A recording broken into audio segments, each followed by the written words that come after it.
Hello guys, Flanker here. As we all know, Alpha 2 is coming soon, thanks to the recent AMA with Steven Sharif. The AMA was highly informative, shedding light on the upcoming Alpha. However, it also sparked a significant amount of drama and outcry on social media. Today, we're going to address this once and for all. First of all, it's essential to recognize that different groups of people have different reasons for their frustrations. Let's break them down one by one to understand what is really going on.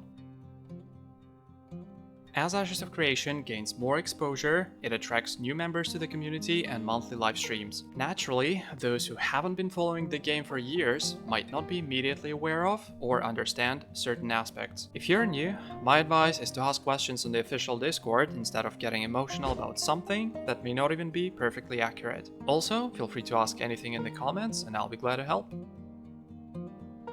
There are many YouTubers who make videos about Ashes of Creation, but not all their viewers follow the game closely. As a result, opinions about Ashes are often shaped by these creators. But there are two important things to keep in mind. Even the biggest content creators can misunderstand something, as we saw recently with Pirate Software, and that's okay, it happens. And secondly, it's crucial to differentiate between subjective opinions and objective facts. While objective reality is indisputable, subjective opinions and perceptions can vary. Do your own research and resist the pull of hive mind thinking. So something happened recently where some of the content creators for the game have kind of turned on it and are rage baiting. And I don't understand the reasoning for that. Because as someone who's been through the development process, they're doing everything correctly. And that's rare to see. And to see that a bunch of people are trying to like rage bait to get views out of it is just dog shit. Like, no. They're communicating with their players. They're posing realistic goals. They're saying everything that needs to go on, and people are still mad about it. Like, why? Like, this is exactly what you should be doing to create a proper conversation between your players and you. What's wrong with that? Nothing. Nothing at all. When it comes to Alpha 2, there is a lot of misunderstandings. Some people confuse Alpha with Early Access or believe they're the same thing, which they are not. If you're thinking on the edge of buying this, don't. Alpha 2 is going to be a alpha experience. It's going to be broken. Watch this through streamers. Legitimately. Do not buy this key. I'm just going to be straight up with you. Just as he said, if you think you're going to play a video game, you're not going to be playing a video game. It's not a game. It's an alpha. And shit is going to be really broken. That's the point of it. Roughly speaking, Alpha is a phase where a limited number of participants play the game to ensure it functions properly and to find major bugs. Early Access is a phase where the game is almost complete and available to a broader audience for final polishing before the release. I think the issue is that quadruple A production companies have warped the concept of alpha, beta, and early access. Damn right they have. This is a real alpha.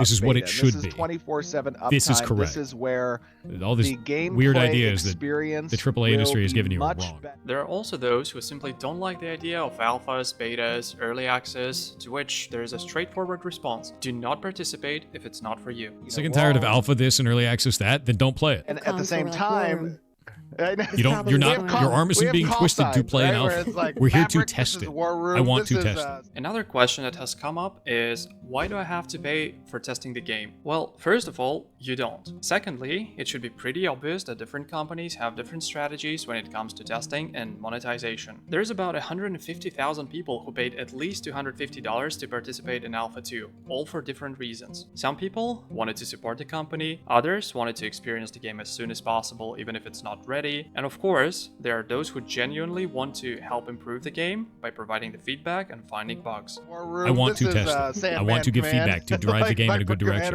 I played EVE Online for 15 years. Going into another social sandbox game, I'm in. I'd love to give them feedback to help direct the game. If this is not enough or it lies beyond your ability to comprehend, then I'm sorry, and I mean no offense, but that's on you. And I'd like to say this just so that we are on the same page. I'm not going to say what some of my viewers might want to hear. I will only say things that are true to the best of my knowledge. I don't like the idea of hive mind.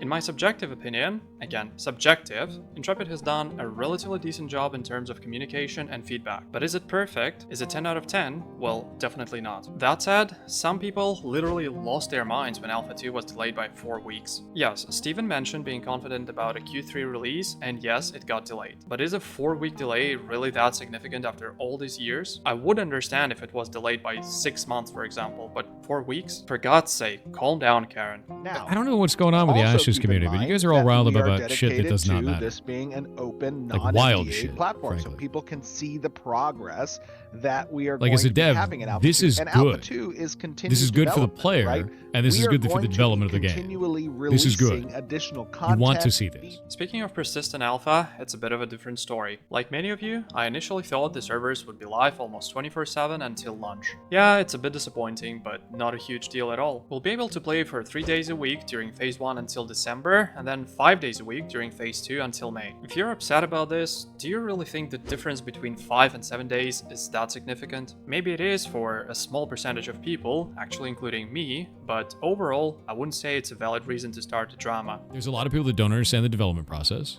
They're not sure how this works. And because of that, their immediate reaction is, I'm being ripped off. They don't take the moment to realize that what's happening here does not happen in the industry. You normally don't get to hear from these devs talking about these types of systems in advance like this. And the reason why is because of this reaction. The reason devs don't talk about this shit publicly is because there's a very small but very loud amount of people that just shit on them. Always. And it's not valuable to go and talk to the public when that's all you're getting in return. Ridiculous. Speaking of other cases, we can't ignore a simple fact. No matter what Steven says, there are still going to be people who fail to listen and comprehend what they've heard. We all troll Steven because in every single stream, he repeats the same things over and over again. This is a work in progress, certain things may change, this is an alpha, not a complete game, do not buy it if you're not sure. We all heard it dozens of times by now. Nevertheless, there are still people who completely ignore it, and there are no words in this universe you can possibly say to make them understand it.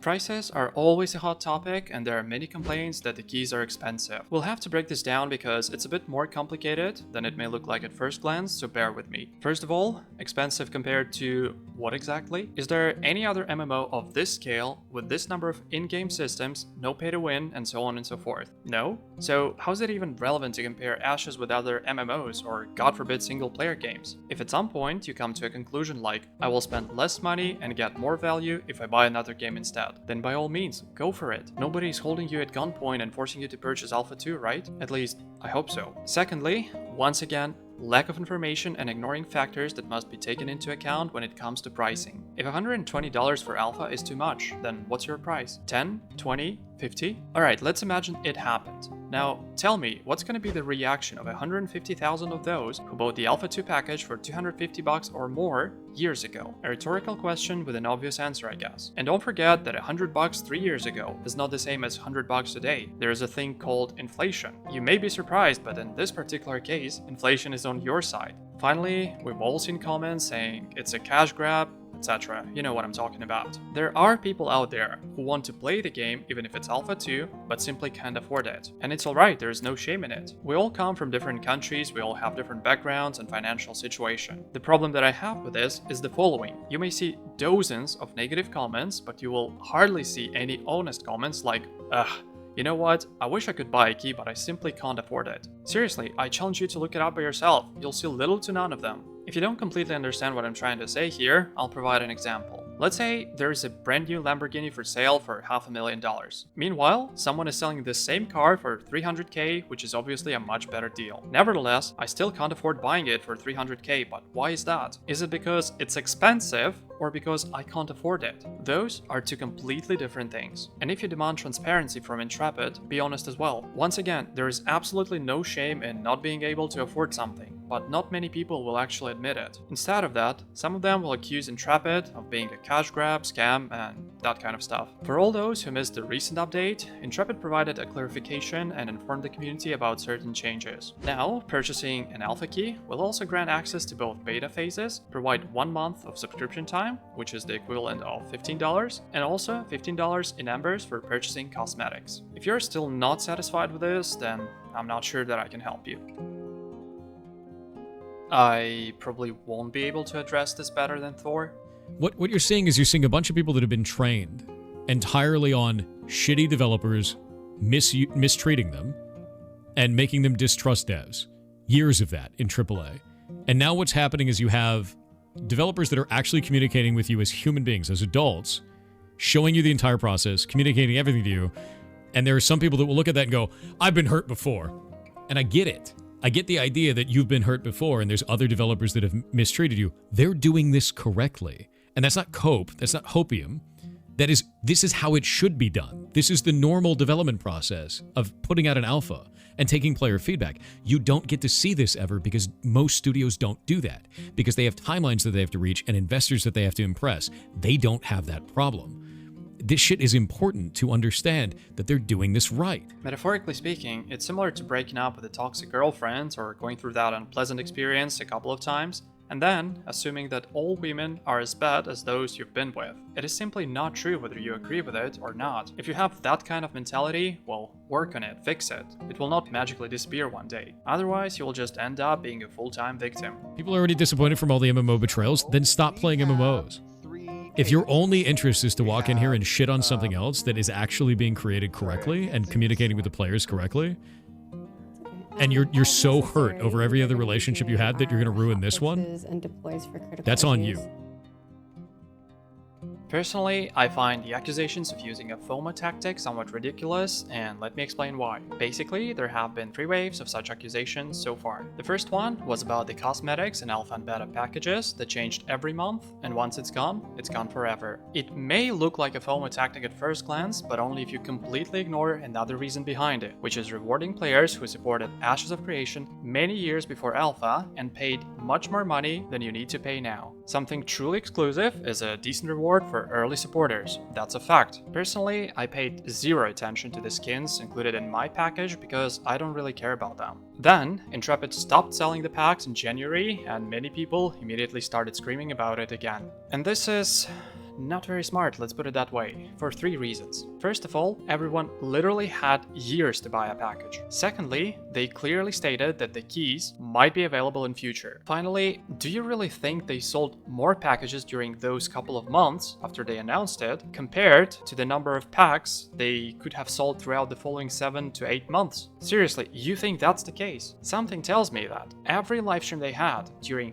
these months, especially fighter and bard showcases, would have led to much more sales over time than the presumed FOMO trick. The last wave is happening right now after the recent AMA and announcement about reopening the sale of new keys. Seriously, how many companies or developers tell you not to buy their game, or alpha in this case, because it might not be what you expect? If that is not transparency, then I don't know what is. A valid counterpoint would be to say something like, alright, they are probably not trying to exploit my FOMO, but this might be an attempt to use reverse psychology. First of all, we don't know that for a fact. And even if we imagine that it is actually true, then what? Accusations like this one would make as much sense as blaming stores for selling alcohol when you're an alcoholic. The decision is up to you anyway, and if you're unhappy about the decision you've made, well, accept the responsibility. Finally, there is this funny group of people, trolls and haters. It doesn't matter to them whether the game is good or bad. They will still spend their own time doing their thing. You can't change them and you can't talk sense to them, as they simply have no interest in having a civilized, intelligent discussion. The good thing about them is that sometimes they're funny, but that's about it. They're not beating the scam allegations. They just told you not to buy it. Nothing there is a scam. They've told you very directly that you're getting into alpha if you want access to it. You don't need to. That's not a scam. A scam would be like, this is a complete video game. And then you buy it and you're like, this isn't a complete video game. What the hell? And then they don't refund you. That's a scam. You should know what the word means. I actually wish there was some kind of statistics to see the number of people who were hating the game all along, but then eventually started playing it. There is something I would like to say in conclusion, and please hear me out. This is important. You're not forced to do anything at the moment. Wait until you have enough information to make a calculated decision, because every new livestream or AMA sheds more light on Ashes of Creation. If that's not enough, then let the alpha begin and watch the streamers. Then you will clearly see what you are buying. And actually, don't even try to tell me that you didn't realize it before I mentioned it. Funnily enough, deep down, the vast majority of you know exactly what is the rational decision in this situation. Anyone's take that says this game is going to succeed 100% or fail 100%, both of those takes are dog shit. This game has a chance of success, and because the devs are open and honest and communicative with the players, they have a higher chance of success. That's it. Also, I'm pretty sure that there's a significant number of people who complain simply because of impatience. I get it. On one hand, waiting is easy because you don't have to do anything, but at the same time, it's hard because there is nothing you can possibly do. If you made it this far, then I hope this video was helpful, informative, or at least somewhat interesting. In any case, just like Intrepid, I would appreciate the feedback, likes or dislikes, comments, and of course, your subscription to my channel. I am Flanker, and I'll see you soon.